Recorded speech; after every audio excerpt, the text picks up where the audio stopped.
મતલબ તમારે તમારી જાતને કોઈ પોઝિશન પર જોઈ છે તો તમે અત્યારથી એવી રીતે બિહેવ કરો as if you have reach there. એને કહેવાય fake it till you make it.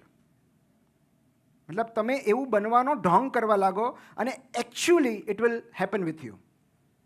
Because your subconscious તમને એવા જ લોકો સાથે મુલાકાત કરાવશે જે તમને એ માર્ક સુધી લઈ જાય, એ મુકામ સુધી લઈ જાય.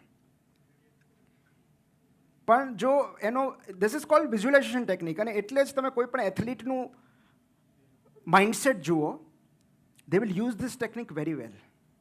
કે હું ટ્રોફી મારા હાથમાં જોઉં છું. ઓકે. અને આવું તો કેટલા બધા તમે ઇન્ટરવ્યૂઝ જુઓ કોઈ પણ ટોપ નોચ એથ્લીટના, એ તમને કહેશે ને ઇન્ટરવ્યૂમાં કે હું જિમમાં વિઝ્યુલાઇઝ કરતો હતો કે ઓસ્ટ્રેલિયાની પીચ પર હું ફલાણા બોલરને આઉટ ઓફ ધ પાર્ક મારી રહ્યો છું. એકચ્યુઅલમાં વિરાટ કોહલીએ કીધું છે. And then what happens that એકચ્યુઅલમાં જ્યારે મોમેન્ટ આવે છે ત્યારે your body reacts the same way. So એ નથી ભેદ કરી શકતું. અને જો આપણે એનો ઉપયોગ નથી કરી શકતા તો આપણે એનો ભોગ બનીએ છીએ. બિકોઝ અત્યારે કોઈ વિચાર આવે, અને એક બહુ સરસ બુક છે, don't believe everything you think. તમે જે કંઈ વિચારો છો સત્ય ન માની લો. કારણ કે તમારા બ્રેનને ખબર નથી પડતી કે આ કલ્પના છે કે વાસ્તવિકતા છે. સો એ કારણથી જેટલા થ્રેટ્સ છે એને આપણે એકચ્યુઅલ થ્રેટ્સ માની લઈએ છીએ. અને એટલે આ હૃદયના ધબકારા વધવા, પેરીફેરી મતલબ એક્સ્ટ્રીમિટીઝ ઠંડી પડી જવી, હાથ પગ ઠંડા પડી જવા, પરસેવો થઈ જવો, પ્યુપિલ્સ ડાયલેટ થઈ જવા, મસલ્સ કોન્ટ્રાક્ટ થઈ જવા, these are all signs of stress. અને there is a reason for this, જેને કહેવાય એડ્રેનાલિન. એડ્રેનાલિન નામ તો તમે સાંભળ્યું હશે. ઓકે. હવે જો આમાં એવું કહેવાય કે લવ હોર્મોન ડોપામિન છે ને ઓક્સિટોસિન છે ને બધું, પણ કોલેજમાં પહેલી કિસ વખતે જે થાય ને એને એડ્રેનાલિન કહેવાય. બરાબર. It is fight or flight reaction, કે ક્યાં ભાગવું પડશે. Okay. So ultimately your body prepares you for action. Okay. કઈ action? Either fight or flight. કાં તો લડો કાં તો ભાગી જાઓ. અને આ એક જ મિકેનિઝમને કારણે સ્ટ્રેસ જન્મે છે. તો આપણે આને સમજી લઈએ ને તો સ્ટ્રેસમાંથી ઘણા બધા ઇઝીલી આપણે બહાર આવી શકીએ. કારણ કે અલ્ટિમેટ ગોલ સ્ટ્રેસ ફ્રી જીવન જીવવાનો નથી, પણ સ્ટ્રેસમાંથી કેટલું ઇઝીલી આપણે બહાર આવી શકીએ એ સમજવાનો છે. તો હું તમને એક નાની એવી આકૃતિ દોરીને સમજાવું છું, પછી તમને વધારે ક્લિયર થશે. કે કારણ કે આ સ્ટ્રેસને ના કોપિંગ મિકેનિઝમ્સ આપણી અંદર જ રહેલા છે. આપણે ક્યાંય બહાર જવાની જરૂર નથી. ઇટ ઇઝ વેરી મચ આ બોડી એટલી સરસ રીતે ઇક્વિપ્ડ છે ને કે બધું આની અંદર જ છે. પણ આપણને એનું મેન્યુઅલ ખબર નથી, કે ટૂલ્સ ખબર નથી, કે કઈ સ્વિચ દબાવવાની કે જેથી આ સ્ટ્રેસ મિકેનિઝમ મતલબ બંધ થઈ જાય. એને સ્વિચ ઓફ કઈ રીતે કરવું. તો એની માટે મારે તમને બ્રેનની નાની એવી આકૃતિ દોરવી પડશે. નાવ પાર્ડન મી જો એક્ઝેક્ટલી બ્રેન જેવું ના લાગે તો, પણ હું તમને ધીરે ધીરે, અમારે એવું કહેતા સાહેબ કે બહુ ચિંતા ના કરો, તમે નામ નિર્દેશ કરી દેશો એટલે અમે સમજી લેશું કે બ્રેન છે. અહીંયા સેરેબેલમ હું દોરું છું. ઓકે. એન્ડ ઓકે, સપોઝ આ થોડું મારે મોટું દોરવાની જરૂર હતી. એનીવે ઓકે, આ સાઇડ વ્યૂ છે બ્રેનનો. Okay. Now there is one small area of brain here, જે આપણા બધાના સ્ટ્રેસનું પ્રમુખ કારણ છે. જે એરિયાનું નામ છે, કોઈ ડૉક્ટર કહે છે? Amygdala. Yes. Okay. So AMYG, amygdala. Amygdala is the area for generating stress. અને એમિગડેલા એટલા માટે કારણ કે બધું સર્વાઇવલ મિકેનિઝમ અહીંયા થાય છે, બધું ઇમોશન પ્રોસેસિંગ અહીંયા થાય છે. સો આને સમજી લેશો તો ઇમોશન્સ પણ સમજાઈ જશે. So now amygdala is basically a threat detector. જ્યારે જ્યાં જોખમ લાગે આપણું એમિગડેલા એક્ટિવેટ થઈ જાય છે. અને આ બધું મિલી સેકન્ડ્સમાં થતું હોય એટલે તમને ખબર પડે, તમને જાણ થાય એ પહેલાં હૃદયના ધબકારા વધી ગયા હોય. કેમ? કારણ કે એમિગડેલા સૌથી પ્રિમિટિવ બ્રેઇન છે, જે પ્રાણીઓમાં પણ હોય, કૂતરામાં પણ હોય, બિલાડીમાં પણ હોય, પણ એમનામાં સર્વાઇવલ બ્રેઇન વધારે એક્ટિવ હોય છે આપણા કરતાં. તમે બિલાડી પર એટેક નહીં કરી શકો. સો કારણ કે એમનું એકમાત્ર લક્ષ્ય સર્વાઇવલ છે. એમનાથી આપણે એ જ રીતે અલગ પડીએ છીએ કે આપણે સર્વાઇવલ મોડમાંથી સ્પિરિચ્યુઅલ મોડમાં જઈ શકીએ છીએ, પ્રાણીઓ નથી જઈ શકતા. સો જો આપણે એમિગડેલાની ઉપર ન જઈ શકીએ તો આપણામાં ને એમનામાં કોઈ ફેર જ નથી રહેતો.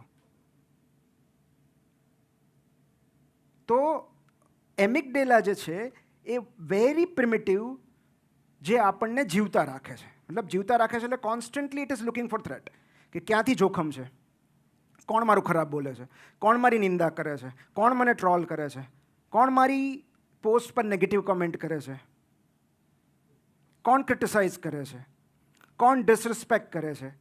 તો આ બધું કામ એમિગડેલા. એકચ્યુઅલી જ્યારે ફ્લાઇટમાં જતા હો ને ટર્બ્યુલન્સ આવે, સૌથી પહેલાં એમિગડેલા એક્ટિવેટ થાય છે. દેર ઇઝ અ સ્ટ્રેસ. સો એનો મેસેજ એક જ છે, there is a threat, there is a threat, there is a threat, there is a threat. એટલો જ સંદેશો આપવાનો છે. એક ઘરના બાળક જેવું છે જે આખા ઘરમાં ફરતું રહે છે કે જોખમ છે, જોખમ છે, જોખમ છે, જોખમ છે, જોખમ છે. હવે નાઉ વોટ હેપન્સ કે એ મેસેજ કોને આપે છે? અહીંયા એક એરિયા રહેલો હોય જેને કહેવાય હાઇપોથેલેમસ. ઓકે, ઘરના કોઈ યુવાન વ્યક્તિને એ વાત કરે છે કે ભાઈ જોખમ છે, જોખમ છે. આ બાળક છે કે જોખમ છે, જોખમ છે, જોખમ છે.